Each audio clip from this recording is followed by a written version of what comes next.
tesouro da Rainha Santa Isabel, hoje no Museu Nacional Machado de Castro, em Coimbra, é uma raridade com 700 anos. Um ótimo ponto de partida para esta viagem de redescoberta da Rainha Isabel de Portugal. Vai querer saber mais? Venha connosco nesta visita guiada.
Júlia, que emoção saber que este colar esteve em contacto com a pele da Rainha Santa Isabel.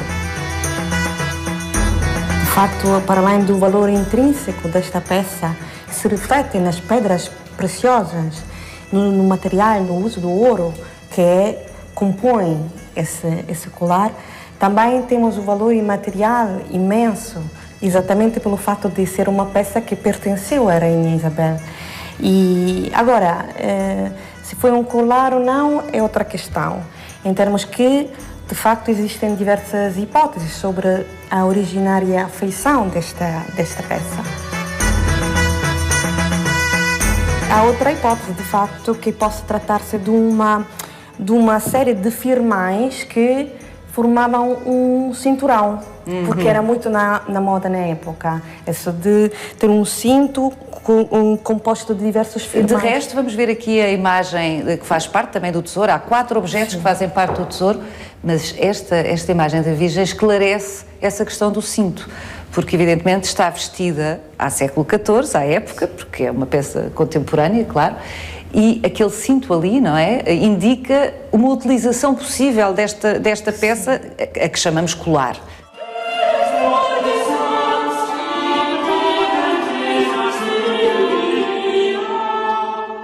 Há uma abertura sobre o seio direito e o menino está a colocar a mão. Isto indica que será, como é uma porta, isto seria um relicário, ou seja, uma peça que guardava uma relíquia. Que relíquia seria essa? Porque já não está nada lá dentro, sabemos hoje. Tem que ser uma relíquia que tenha a ver com a Virgem, de uma certa maneira, porque não faz sentido que seja colocada uma relíquia que não tenha nada a ver com a imagem representada. Portanto, em princípio, uma hipótese que eu colocaria é que pudesse ser a relíquia do leite da Virgem, que é uma relíquia conhecida desde o século XII, mas que difundiu-se para toda a Europa a partir da Quarta Cruzada, portanto, no século XIII.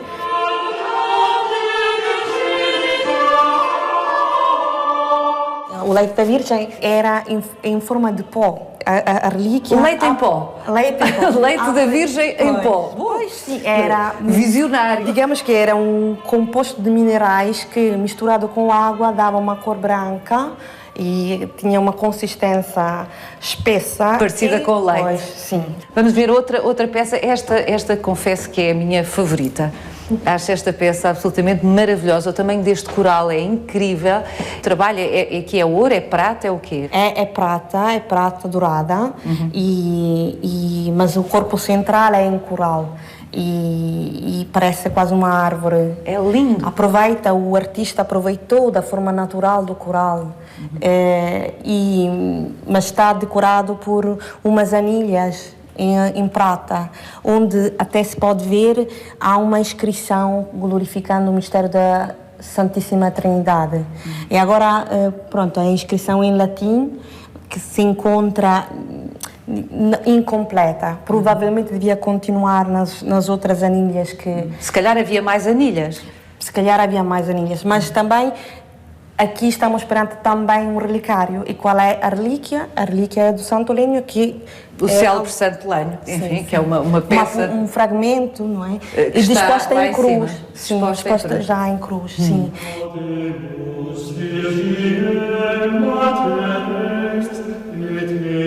Vamos ver a quarta peça deste núcleo. Esta cruz também faz parte do mesmo conjunto, ligado pela Rainha Isabel ao Mosteiro de Santa Clara, e em jaspe sanguíneo e prata.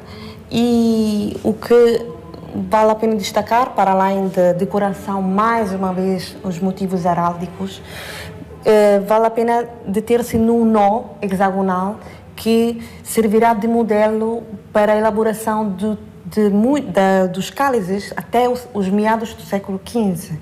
Portanto, é, digamos, um modelo que depois será replicado muitas vezes. Sim, para lá. E mais um pormenor muito interessante é esta decoração a pilastres que se vê, que é um exemplo de microarquitetura muito precoce. Estamos a falar da primeira metade do século XIV. Objetos de ourivesaria terem conseguido atravessar quase intocados 7 séculos, terem conseguido chegar até nós 7 séculos depois, isto é uma coisa muito especial. Pois, tem a ver muito com o facto de ser peças que pertenceram à Rainha Isabel, e porque, sendo indissoluvelmente ligado à memória e à figura e à pessoa da Rainha Isabel, então isto criou uma proteção, não é? Um escudo de proteção. Sim.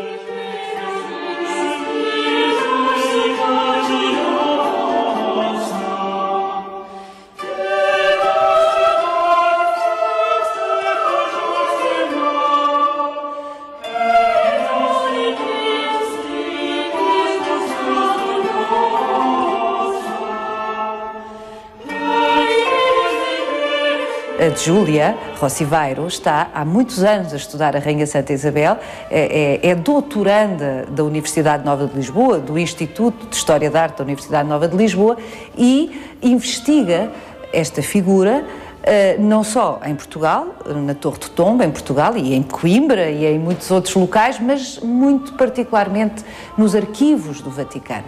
E, portanto, isto é, de alguma forma, uma mais-valia relativamente à investigação que existia até à data sobre a Isabel de Portugal, que era uma mulher muito sofrida com as infidelidades de Dom Dinis, um grande rei, mas um homem que gostava demasiado de mulheres, é o que reza a lenda, e que teve 6 filhos fora do casamento. Confere com a sua investigação esta percepção? Eu acho que aplicar a moral moderna, a nossa moral, aos acontecimentos do passado é profundamente anacrónico. Nós não temos que ver as coisas como, assim, com a nossa sensibilidade, mas temos que tentar voltar ao passado. A questão da infidelidade do rei, se colocamos dessa forma, é sim, pronto. Eu não creio que a Rainha Isabel aprovasse as relações extraconjugais do rei. Mas a questão é que Dom Dinis e Dona Isabel tiveram só, entre aspas, 2 filhos. Temos que pensar que Constança e Afonso nasceram um a seguir o outro. Depois, nada. Isto fez pensar alguns que houve um mal entendimento entre os reis, entre o casal, entre o marido e mulher. Mas a verdade é que, se nós vamos aos documentos e se vamos ler o primeiro testamento do rei Dom Dinis, que é datado de 1299, Então nós, ao ler... Já tem os 2 filhos? Já tem os 2 filhos. Não só manifestam uma total confiança na mulher, ao prever um conselho de regência encabeçado pela rainha em caso de morte súbita dele, mas também nomeia tutora dos seus filhos legítimos e de todos os que poderão vir ter. Os 2, o casal? Os 2, o casal. Ou seja, Dom Dinis tinha a expectativa de continuar a ter filhos com a rainha Isabel. Estamos a falar 8 anos depois do nascimento do Afonso. Do segundo filho. Pois, isto quer dizer que ainda... Eles tinham, obviamente, contacto e relações para ele ter essa expectativa de que poderia ter mais filhos, sim. não é? Temos que considerar que a rainha, mesmo para ser uma figura de união entre os reinos ibéricos, porque era infanta aragonesa, casou com o rei de Portugal e depois foi mãe da futura rainha de Castela, de uma certa maneira tem desde logo um papel de intermediária entre os diversos reinos da Península Ibérica. Sim, este aspecto foi até muito bem considerado na altura do processo de canonização. Este fato de ser uma figura de intermediária e nesse sentido também de construtora de paz. O peso relativo de Portugal no tempo de Dom Dinis e da rainha Isabel era muito superior na Península Ibérica àquele que é hoje. Sim, inclusivamente o Dom Dinis foi chamado a intervir como árbitro peninsular em diversos conflitos entre Castelo e Aragão. E, aliás, a rainha Isabel acompanhou o marido em diversas ocasiões e missões políticas e diplomáticas. Sim, sim. O que digamos, novidade, acho, é o fato da rainha consorte ter consciência do poder e da autoridade, da capacidade de influenciar os acontecimentos, de ter um peso nas decisões importantes. Informada, interessada, sim. E por aqui seguimos a um dado momento dessa vida aparentemente bem-sucedida, não só sob o ponto de vista político, como casal emblemático, como já foi dito na Península Ibérica, mas também sob o ponto de vista conjugal, tudo indica que funcionavam como casal. Eu acho que partilharam muito mais do que ao longo dos séculos foi dito. Mesmo em todas as atividades piedosas que geralmente são atribuídas à ação da rainha, na verdade, muitas iniciativas foram os 2. A figura ou a imagem da mulher submissa, que também atravessou séculos, essa imagem, também não confere com aquilo que se veio a passar e que conduziu a uma guerra civil em Portugal, por poucos anos, mas intensa. Neste caso, havia um pai contra um filho, havia um rei contra um infante, um herdeiro do trono, e a rainha, digamos, estava no meio. Agora, é verdade que, pelo menos na primeira fase da Guerra Civil, a rainha tomou o partido do infante. Em Portugal havia uma numerosa presença aragonesa, que era... Do seu estado de origem, sim. Sim, e que era do lado do infante, apoiava o infante. Mesmo sendo rainha de Portugal, ela sempre ficou... muito ligada a Aragão. Sim, os contatos com Aragona eram intensíssimos, sobretudo quando estava vivo o irmão. Havia uma correspondência muito intensa entre os 2 irmãos. Mesmo que achasse que fosse a altura para o filho reinar, devia de qualquer forma, a meu ver, defender o direito do Dom Dinis de continuar a exercer o poder. Como de resto aconteceu, acabou por acontecer. Acabou por acontecer, mas com consequências. Sim, com consequências. Basta considerar que até um certo ano, até uma certa altura, entre as outras coisas que o casal partilhava, era também um lugar de sepultura e, portanto, da memória. A partir de, a seguir a guerra, os 2 separam-se para a eternidade, porque o Dom Dinis mandará sepultar-se em Odivelas, num mosteiro por ele fundado, e a rainha decide fazer-se sepultar aqui em Coimbra, no mosteiro de Santa Clara, que ela, por sua vez, tinha fundado também.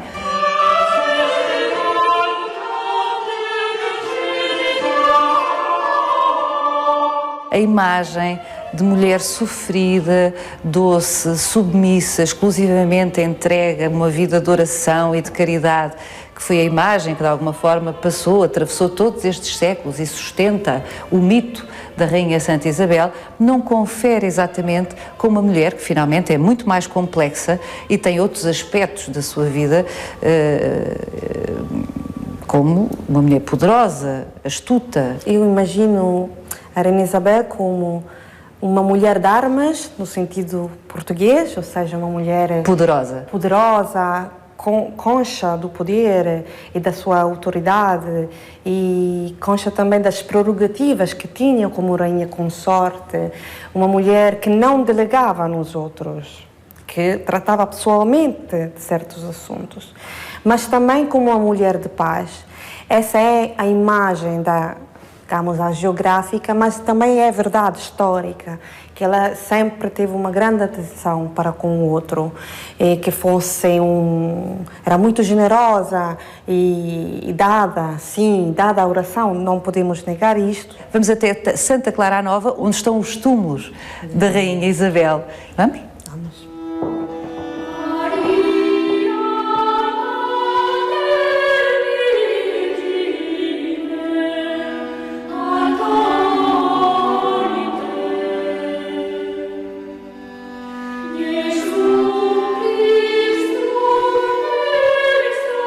As lendas sobre a Rainha Santa Isabel de Portugal atravessaram incólumes 7 séculos. É tempo de olharmos para esta história com outros olhos.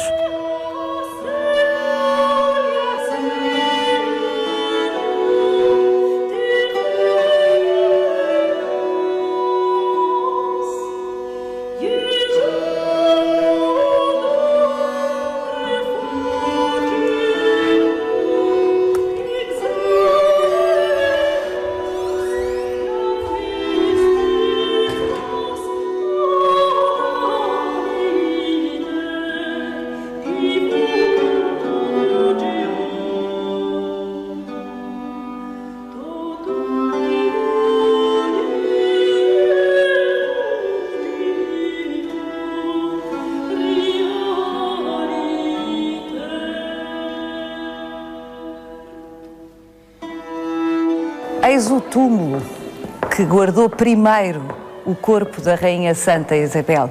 À época ainda não era oficialmente santa, mas um dos episódios que fez com que os contemporâneos da Rainha Isabel de Portugal a considerassem santa tem precisamente a ver com o processo de sepultura. A Rainha Isabel morreu em Estremoz, no Alentejo, mas na verdade tinha mandado sepultar-se na igreja de Santa Clara aqui em Coimbra. O filho, Dom Afonso IV, mandou levar o corpo da mãe, querendo respeitar as últimas vontades, para Coimbra. Isto queria dizer que o caixão teve que enfrentar uma viagem que demorou 7 dias para chegar a Coimbra. E isto quer dizer... Era verão. Era verão, morreu no dia 4 de julho e chegou a Coimbra no dia 12 de julho, portanto foi uma longa viagem.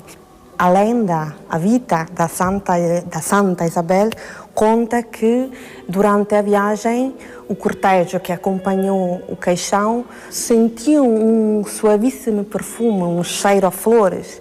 E esse logo foi interpretado como um sinal de santidade.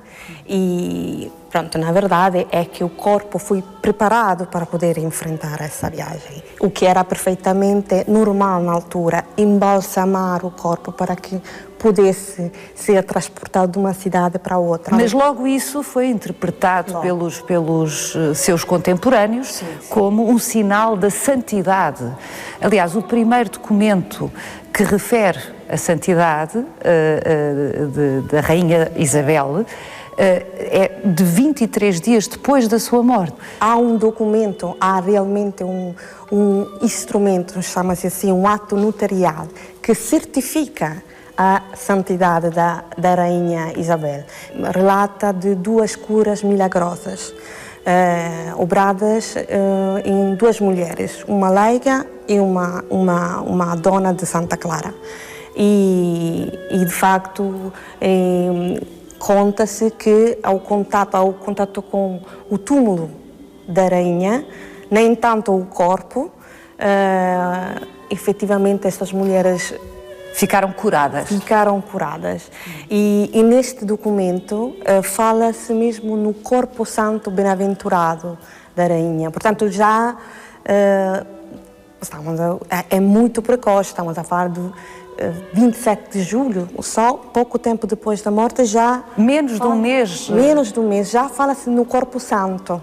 E contudo, não obstante essa vida amplamente documentada de caridade, levou 300 anos o reconhecimento oficial da santidade da Rainha Santa, ou seja, a Santa Sé levou 300 anos a reconhecer. Porquê? Porque, obviamente, para poder instruir um processo apostólico, havia umas certas etapas. E a primeira etapa era exatamente a beatificação. E a beatificação só chegou em 1516. E foi o Dom Manuel a suplicar o Papa Leão X, tendo conhecimento deste culto público de que era alvo esse túmulo e o corpo da rainha e a própria figura da rainha Isabel, resolveu mandar uma súplica ao Papa pedindo exatamente que beatificasse, pedindo não só de autorizar o culto solene na diocese de Coimbra, mas também de conferir o título de beata à rainha Isabel, o que efetivamente chegou a ter esse o breve apostólico chegou de facto em 1516, só que continha um erro macroscópico no texto, porque a rainha, em vez de chamar-se Isabel, era chamada Branca. Branca? Isso é extraordinário, quer dizer que os textos do Vaticano, os burocratas do Vaticano erraram, é isso? Quando escreveram o nome? É verdade. Bem, 6 vezes, nem uma vez só. 6 vezes foi repetido o nome Branca. Fizeram um erro, não sabe porquê, foi emendado, mas já passaram mais 40 anos. Na verdade, quando o Filipe II de Espanha e Portugal conseguiu que, de facto, o processo avançasse, logo pediu ao Papa não só que estendesse o culto também na Espanha, não é? Pelo menos no Reino de Aragão, mas também pediu uma relíquia da Santa. Aí, nomeadamente, tratava-se de um braço. Queria um braço do corpo? Queria um braço, sim, sim. Meu Deus. E, digamos que os portugueses conseguiram dar a volta e, graças ao tergiversar, conseguiram não decepar o corpo da Rainha Santa. Pois, de qualquer maneira, foi enviado uma pequena parte do bordão que se encontrava dentro do caixão de bordão do Peregrina, que acompanhou o sono eterno da rainha e que aparece também num jacente, e também a escarcela, que é também uma recordação da peregrinação à Compostela da Rainha Isabel. Curiosamente, o milagre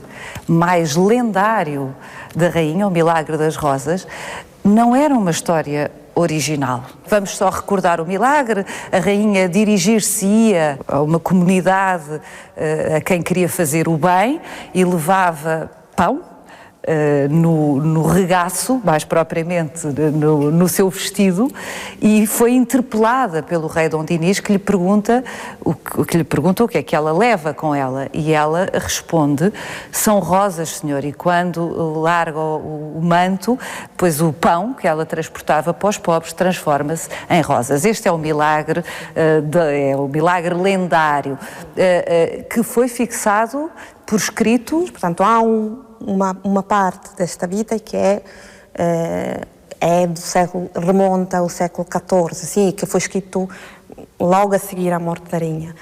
Agora, a partir daí, muitos milagres foram acrescentados. Observando o que se passava noutros locais da Europa, verificamos que o mesmo milagre, sim, é atribuído a outras rainhas. Sim, sim.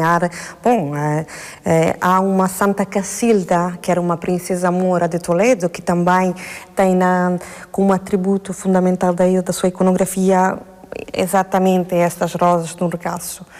Mas também, sobretudo, a Santa Isabel de Hungria, que por acaso era também a tia-avó da Isabel de Aragão, da Rainha Isabel. Mas também, nesse caso, falamos de uma tradição mais tardia, com respeito à idade à época em que elas viveram.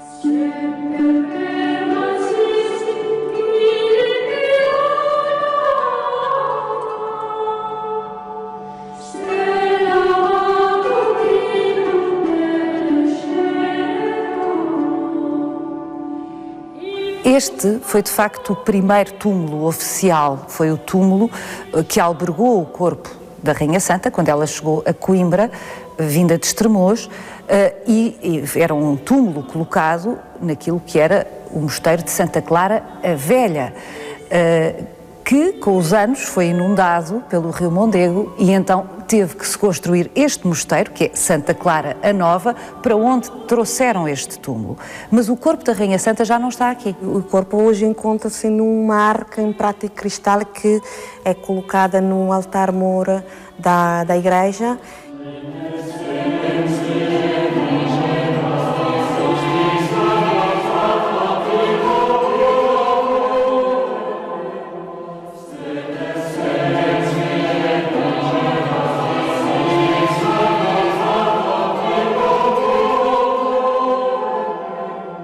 O que faz desse túmulo, para além do seu valor artístico, uma obra-prima, é uma obra de um valor imenso, é o fato de que foi mandado realizar ainda em vida a rainha. Ela controlou, utilizo esta palavra porque mesmo sendo um bocado forte, é mesmo assim. Ela, de uma certa maneira, queria dar uma imagem de si própria aos vindouros. Esse túmulo é um excelente reflexo, quer da espiritualidade da rainha, quer da personalidade da rainha. Aqui a rainha surge vestida de Clarissa, com um véu na corda, com os nós todos, mas também com a coroa. E tem o bordão de peregrina, tem a esmoleira, em que se vêem perfeitamente as formas das moedas que lá estão dentro. Portanto, que querem para dar as molas. Sim, para transmitir a ideia de uma rainha muito generosa. Para além da coroa, esse túmulo é marcado por uma presença heráldica muito, muito forte, porque aqui